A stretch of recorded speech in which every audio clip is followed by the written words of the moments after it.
આગળ વાત કરીએ વડોદરાની બરોડા ડેરીની મેરાકુવા દૂધ મંડળીમાં આક્ષેપો થયા હતા ગેરરીતિના।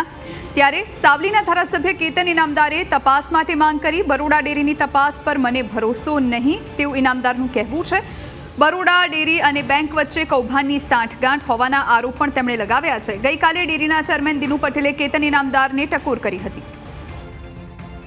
તમારી વચ્ચે વાત કરીને ઢાંકપીછોડો કરવાનું કારણ શું?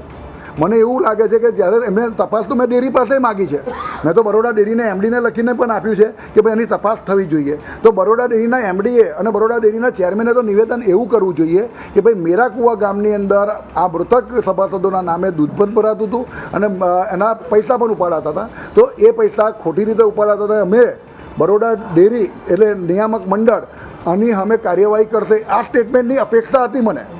એની જગ્યાએ તો એ લોકો તો કહે છે કે ભાઈ તાલુકામાં વિકાસના કામોની અંદર શું થઈ રહ્યું છે એમાં ધ્યાન આપે। હું તમારા માધ્યમથી કહેવા માગું છું કે જ્યાં જ્યાં મારા વિસ્તારની અંદર કાં તો બીજે કોઈ જગ્યા પર કંઈ પણ નાની મોટી વસ્તુ મારા ધ્યાનમાં આવશે કે આપ સમક્ષ આપવા દ્વારા પણ મારા ધ્યાનમાં આવશે તો 100% એક આગેવાન તરીકે એને હું આ રીતે જ ન્યાય આપીશ। મને કોઈ મારી જવાબદારી બતાવવાની જરૂર નથી। મામાને મારે એટલું જ કહેવું છે કે તમે મારા વડીલ છો, પણ જ્યારે બોલો છો ત્યારે જવાબદાર વ્યક્તિ તરીકે બોલો। ખાલી માત્ર ને માત્ર આપણી સામે મીડિયા છે કે કેમેરા છે તો આપણે બેજવાબદારીપૂર્વક વર્તન ના કરીએ। અને એમડી જો એ રિટાયર થયા છે, એમને રાજીનામું આપી દીધું છે।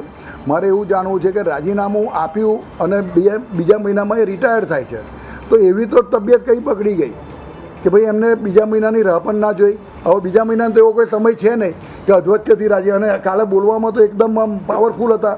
તબિયત તો કંઈક લાગતી નથી કે એમની બગડી હોય, અને ભગવાન કરે ને એમનું આરોગ્ય સ્વસ્થ અને સારું રહે।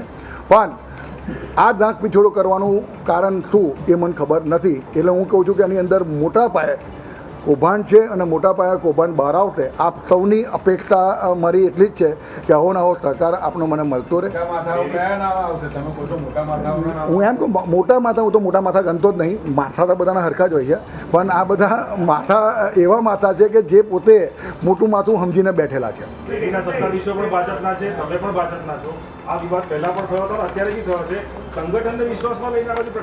ના, ભાજપ આમાં ભાજપ કોંગ્રેસનો વિષય નથી, વિષય માત્ર ને માત્ર સંસ્થાનો છે। અને જે પ્રમાણે ચેરમેન કાલે નિવેદન કરતા હતા કે એમના વિસ્તારમાં ધ્યાન આપે। 200 મંડળીઓ મારા વિસ્તારની છે। સાવલી ડેસર થઈને 200 મંડળીઓ છે।